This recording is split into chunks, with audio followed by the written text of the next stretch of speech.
O futuro da mente. Michio Kaku. A busca científica para entender. Aprimorar e potencializar a mente. Este livro é dedicado à minha amada mulher, Shizui, e às minhas filhas, Michelle e Ellison. Agradecimentos. Foi um imenso prazer fazer entrevistas e interagir com esses notáveis cientistas, todos líderes em seus campos de pesquisa. Gostaria de agradecer-lhes a gentileza de terem me cedido seu tempo para entrevistas e discussões sobre o futuro da ciência, além de contribuírem com sólidos fundamentos de suas respectivas áreas. Deram-me orientações e inspiração. Gostaria de agradecer a esses pioneiros e desbravadores, particularmente aqueles que concordaram em participar de meus programas especiais para os canais de televisão BBC, Discovery e Discovery Science, bem como de meus programas de rádio Science Fantastis e Explorations. Gostaria também de agradecer ao meu agente literário, Stuart Krichesky, que esteve ao meu lado por todos esses anos, oferecendo bons conselhos sobre meus livros. O discernimento dele sempre me ajudou. Além disso, gostaria de agradecer a meus editores, Edward Kastenmeier e Melissa Danachko, que me orientaram neste trabalho e forneceram conselhos editoriais inestimáveis. E também gostaria de agradecer a Dra. Michelle Kaku, minha filha, neurologista, residente no Mount Sinai Hospital em Nova York, pelas discussões estimulantes, ponderadas e enriquecedoras sobre o futuro da neurologia. Sua leitura cuidadosa e aprofundada do manuscrito foi de grande valor para a forma e o conteúdo deste livro. Introdução. Os dois maiores mistérios de toda a natureza são a mente e o universo. Com a nossa vasta tecnologia, fomos capazes de fotografar galáxias a bilhões de anos, luz de distância, manipular genes que controlam a vida e sondar os redutos mais escondidos do átomo. No entanto, a mente e o universo ainda nos ludibriam e intrigam. São os rincões mais misteriosos e fascinantes da ciência. Para apreciar a grandiosidade do universo, basta olhar para o céu à noite, iluminado por bilhões de estrelas. Desde que nossos ancestrais se extasiaram pela primeira vez com o esplendor do céu estrelado, somos confrontados com as eternas perguntas: de onde veio tudo isso? O que tudo isso significa? Para contemplar o mistério da mente, basta nos olharmos no espelho e tentar imaginar o que se esconde por trás de nossos olhos. Isso desperta perguntas assombrosas, como: temos alma? O que acontece quando morremos? Quem sou eu, afinal? E o mais importante é que nos leva à pergunta derradeira: qual é nossa parte no grande esquema cósmico? Como disse o famoso biólogo vitoriano Thomas Huxley, a questão das questões para a humanidade, o problema existente por trás de todos os outros e também o mais interessante, é a definição do lugar do homem na natureza e sua relação com o cosmos. Há 100 bilhões de estrelas na Via Láctea, aproximadamente o mesmo número de neurônios que temos no cérebro. Seria preciso viajar 39 trilhões de quilômetros até a primeira estrela fora do sistema solar para encontrar algo tão complexo quanto o que temos em cima do pescoço.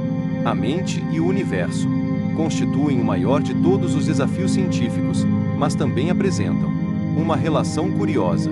Por um lado, situam-se em polos opostos. UM concerna vastidão do espaço sideral, onde encontramos estranhos habitantes, como buracos negros, explosões de estrelas e colisões de galáxias. O outro concerne ao espaço interior, onde estão nossas esperanças e desejos mais íntimos. A mente está logo ali no próximo pensamento, mas quando nos pedem para defini-la ou explicá-la, não temos a menor ideia. Entretanto, apesar de opostos nesse aspecto, a mente e o universo também compartilham de uma mesma narrativa. Ambos estão envoltos em superstição e magia deste tempos remotos. Astrologos e frenologos afirmaram encontrar o significado do universo em cada constelação do zodíaco e em cada protuberância do crânio. Adivinhos e videntes têm sido, ao mesmo tempo, enaltecidos e demonizados ao longo dos anos. O universo e a mente continuam a se cruzar de várias maneiras, graças, em grande parte, a algumas ideias inovadoras que costumamos encontrar na ficção científica. Ao ler esses livros quando criança, eu sonhava em ser da Slan, uma raca de telepatas criada por A.E. van Vogt. Fascinava-me como um mutante. Chamado Mula, era capaz de ativar seus vastos poderes telepáticos e quase dominar o Império Galáctico na trilogia da Fundação. De Isaac Asimov. E no filme O Planeta Proibido, eu tentava entender como uma civilização milhões de anos à frente da nossa conseguia canalizar seus enormes poderes telecinéticos para remodelar a realidade conforme seus anseios e desejos. Quando eu tinha uns 10 anos, o incrível Dunninger apareceu na televisão. O público ficava deslumbrado com seus espetaculares truques de mágica. Zoi. Lema era: para quem acredita, nenhuma explicação é necessária. Para quem não acredita, nenhuma explicação é suficiente. Um dia ele declarou que iria enviar pensamentos a milhões de pessoas em todos os Estados Unidos. Fechou os olhos e se concentrou, dizendo que estava transmitindo o nome de um presidente do país. Pediu às pessoas que escrevessem num cartão postal o nome que lhes viesse à mente e enviassem pelo correio. Na semana seguinte, anunciou, triunfante, que tinha recebido milhares de cartões com o nome Roosevelt, o mesmo que ele transmitirá para todo o país. Não fiquei impressionado. Na época, o legado de Roosevelt era muito forte, para quem tinha atravessado a Depressão e a Segunda Guerra Mundial, portanto, não era surpresa. Pensei que seria surpreendente se ele tivesse pensado no Presidente Millard Fillmore. Ainda assim, aquilo alimentava minha imaginação e não resisti a fazer alguns experimentos de telepatia, concentrando-me o máximo possível para ler a mente das pessoas.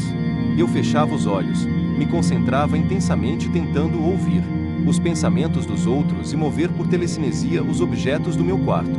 Nunca consegui. Talvez em algum lugar da Terra houvesse telepatas, mas eu não era um deles. No decorrer desse processo, comecei a perceber que provavelmente as incríveis façanhas dos telepatas eram impossíveis, pelo menos sem ajuda externa. Mas, nos anos que se seguiram, também fui aprendendo outra lição. Para penetrar nos maiores segredos do universo, não era necessário ter poderes telepáticos nem Sobre-humanos. Era preciso apenas ter a mente aberta, determinada e curiosa. E, sobretudo, para saber se as fantásticas criações da ficção científica seriam possíveis, era preciso mergulhar na física avançada. Para identificar o ponto preciso onde o possível se torna o impossível, é necessário respeitar e entender as leis da física. Duas paixões têm inflamado minha imaginação durante todos esses anos: entender as leis fundamentais da física e ver como a ciência vai configurar nossa vida no futuro. A fim de ilustrar isso e compartilhar meu entusiasmo em explorar as leis definitivas da física, escrevi os livros Hiperespaço, para além de Einstein, E Mundos Paralelos. E para expressar meu fascínio pelo futuro, escrevi Visões do Futuro, Física do Impossível E A Física do Futuro. Durante a pesquisa e a escrita desses livros, fui constantemente lembrado de que a mente humana ainda é uma das forças mais poderosas e misteriosas desse mundo. Na verdade, no curso da história, não fomos capazes de entender o que é mente e como ela funciona. Os antigos egípcios, apesar de todas as grandes realizações nas artes e nas ciências, acreditavam que o cérebro era um órgão inútil e o jogavam fora quando embalsamavam os faraós. Aristóteles tinha certeza de que a alma residia no coração e não no cérebro, cuja única função era resfriar o sistema cardiovascular. Outros, como Descartes, pensavam que a alma entrava no corpo através da minúscula glândula pineal, no cérebro. Mas, na falta de evidências sólidas, nenhuma dessas teorias pôde ser comprovada. Essa idade das trevas persistiu por milhares de anos e por bons motivos. O cérebro pesa apenas 1,5 kg, mas é o elemento mais complexo no Sistema solar. Embora ocupe apenas 2% do peso do corpo, o cérebro tem um apetite voraz, consumindo 20% do total de nossa energia. Em recém-nascidos, o cérebro consome 65% da energia, e 80% dos nossos genes são ativados no cérebro. A estimativa de neurônios existentes no crânio é de 100 bilhões, com quantidades exponenciais de conexões e caminhos neurais. Em 1977, quando o astrônomo Carl Sagan escreveu o livro ganhador do Prêmio Pulitzer, Os Dragões do Éden, ele resumiu o que se conhecia sobre o Cérebro. O livro foi maravilhosamente bem escrito e buscou representar o que havia de mais desenvolvido na neurociência que, na época, se baseava fortemente em 3 fontes principais. A primeira era a comparação de nosso cérebro com os de outras espécies. Tal tarefa era enfadonha e difícil, porque envolvia a dissecação de cérebros de milhares de animais. A segunda metodologia era igualmente indireta, pois analisava vítimas de derrames e doenças que passavam a apresentar um comportamento estranho. Somente após a morte, uma autópsia podia revelar qual parte do cérebro tinha alguma disfunção. Na terceira, os cientistas usavam eletrodos para investigar o cérebro e, lentamente e a duras penas, definiam qual parte do órgão influenciava determinado comportamento. Mas os instrumentos básicos da neurociência não forneciam um modo sistemático de analisar o cérebro. Não se podia simplesmente recorrer a uma vítima de derrame com dano na área específica que se queria estudar. Dado que o cérebro é um sistema vivo, dinâmico, a autópsia quase nunca revelava-os aspectos mais interessantes, como as formas de interação entre as diversas partes do órgão, ou como produziam pensamentos tão diversos quanto amor, ódio, ciúme e curiosidade. Revoluções gêmeas. 400 anos atrás foi inventado o telescópio, praticamente de um dia para o outro. Esse novo instrumento miraculoso passou a vasculhar os corpos celestes. Trata-se de um dos instrumentos mais revolucionários e perturbadores de todos os tempos. De repente, podíamos ver com nossos próprios olhos os mitos e dogmas do passado evaporando-se como a bruma da manhã. Em vez de exemplos perfeitos da sabedoria divina, a Lua tinha crateras acidentadas, o Sol tinha manchas escuras, Júpiter tinha luas, Vênus tinha fases, Saturno tinha anéis. Aprendeu-se mais sobre o universo nos 15 anos seguintes à invenção do telescópio do que em toda a história da humanidade. Assim como ocorreu com a invenção do telescópio, em meados dos anos 1990 e 2000, a introdução dos aparelhos de imagem por ressonância magnética, IRM, e de uma série de equipamentos avançados de varreduras cerebrais, transformaram a neurociência. Aprendemos mais sobre o cérebro nos últimos 15 anos do que em toda a história humana anterior, e a mente, antes considerada fora de alcance, está finalmente assumindo lugar central. O ganhador do Prêmio Nobel Erich Ruhakandel do Max Planck Institut de Tübingen, Alemanha, diz: os insights mais valiosos sobre a mente humana que emergiram nesse período não vieram das disciplinas tradicionalmente relacionadas com a mente, filosofia, psicologia, psicanálise. Vieram de uma fusão dessas disciplinas com a biologia do cérebro. Os físicos tiveram um papel essencial nesse empreendimento, produzindo uma avalanche de instrumentos e siglas como IM, EEG, TEP, TAC, EMT, EETE, SCP, que mudaram radicalmente o estudo do cérebro. Com essas máquinas, passamos a conseguir ver os pensamentos se movendo dentro do cérebro vivo e pensante. Como diz o neurologista V.S. Ramachandran, da Universidade da Califórnia, em San Diego, todas essas questões que os filósofos têm estudado há milênios, nós, cientistas, podemos começar a explorar fazendo imagens do cérebro, estudando pacientes e fazendo as perguntas certas. Olhando para o passado, vejo que algumas das minhas incursões iniciais no mundo da física se cruzaram com essas mesmas tecnologias que hoje abrem a mente para a ciência. No ensino médio, por exemplo, tomei conhecimento de uma nova forma de matéria, chamada antimatéria, e decidi realizar um projeto de ciência sobre o tema. Como se trata de uma das substâncias mais incomuns existentes, precisei apelar para a antiga Comissão de Energia Atômica e consegui uma quantidade mínima de sódio 22, uma substância que emite naturalmente um elétron positivo, antielétron ou pósitron. De posse da minha pequena amostra, consegui fazer uma câmara de nuvens e um poderoso campo magnético que me permitiram fotografar o rastro de vapor deixado pelas partículas de antimatéria. Eu não sabia na época, mas o sódio 22 logo iria se tornar essencial numa nova tecnologia chamada tomografia por emissão de pósitrons, TEP, que desde então tem nos revelado um conhecimento surpreendente sobre o cérebro pensante. Outra tecnologia que experimentei na escola foi a ressonância magnética. Assisti a uma palestra de Felix Bloch, da Universidade de Stanford, que recebeu o Prêmio Nobel de Física junto com Edward Purcell, em 1952, pela descoberta da ressonância magnética nuclear. O Dr. Bloch ensinou a nós, jovens alunos, que, dentro de um campo magnético forte, os átomos se alinham verticalmente, como as agulhas da bússola. Se aplicamos a esses átomos um pulso de rádio numa frequência de ressonância específica, eles invertem o alinhamento. Quando Retornam à posição inicial, eles emitem outro pulso, como um eco, que nos permite determinar a identidade desses átomos. Mais tarde, usei o princípio da ressonância magnética para construir um acelerador de partículas de 2,3 milhões de elétrons-volt na garagem da casa de minha mãe. Poucos anos depois, quando eu era calouro da Universidade de Harvard, tive a honra de ser aluno de eletrodinâmica do Dr. Purcell. Na mesma época, eu tinha um emprego de verão e surgiu a chance de trabalhar com o Dr. Richard Ernst, que estava tentando generalizar o trabalho de Bloch e Purcell sobre ressonância magnética.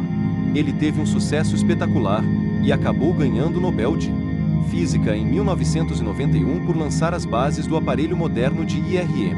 Este, por sua vez, produziu fotografias detalhadas do cérebro vivo ainda mais precisas do que a varredura por TEP. Capacitando a mente. Eu me tornei professor de física teórica, mas minha fascinação pela mente Hermann Ezoy.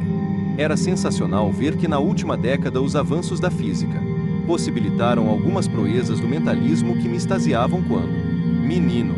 Usando varredura por IRM, os cientistas conseguem ler os pensamentos que circulam em nosso cérebro. Podem também inserir um chip num cérebro totalmente paralisado e ligá-lo ao computador de modo que, apenas com o pensamento, o paciente consiga navegar na internet, ler e escrever e-mails, jogar videogames, controlar a cadeira de rodas, operar eletrodomésticos e manejar braços mecânicos. Por meio de um computador, esses pacientes podem fazer tudo o que faz uma pessoa normal. Agora os cientistas estão indo ainda mais longe, conectando o cérebro diretamente a um exoesqueleto sobreposto aos membros paralisados do paciente. Um dia os tetraplégicos poderão ter uma vida muito próxima à normal. Esses exoesqueletos também podem nos dar superpoderes para lidar com emergências de vida ou morte.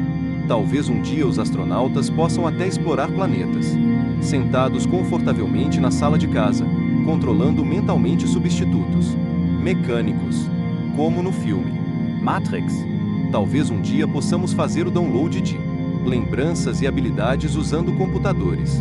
Em estudos com animais, os cientistas já conseguiram inserir memórias no cérebro dos bichos.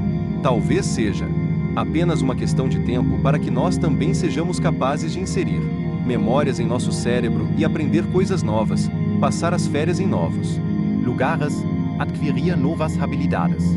E, se for possível, transferir capacidades técnicas para a mente de trabalhadores e cientistas. A economia mundial pode ser beneficiada. Poderemos até compartilhar essas memórias. Talvez um dia os cientistas possam construir uma internet da mente, uma mentene, que envie eletronicamente pensamentos e emoções para o mundo inteiro. Até os sonhos poderão ser gravados e enviados por Mentemail via internet. A tecnologia também pode nos dar o poder de aumentar a inteligência. Já há progressos no entendimento dos poderes extraordinários dos savants, cujas capacidades mentais, artísticas e matemáticas são realmente impressionantes. Além disso, os genes que nos separam dos macacos estão sendo sequenciados, dando-nos uma ideia sem paralelo das origens evolucionárias do cérebro. Já foram isolados genes que podem aumentar a memória e o desempenho mental de animais. O entusiasmo e o futuro promissor criado por esses avanços surpreendentes são de tal magnitude que já atraíram a atenção dos políticos. De fato, a ciência do cérebro de repente se tornou fonte de uma rivalidade transoceânica entre as maiores potências econômicas do planeta. Em janeiro de 2013, tanto o presidente norte-americano Barack Obama como a União Europeia anunciaram que poderiam destinar verbas de bilhões de dólares a 2 projetos independentes para desenvolver a engenharia reversa do cérebro, decifrar os intricados circuitos neurais no cérebro antes considerados completamente fora do alcance da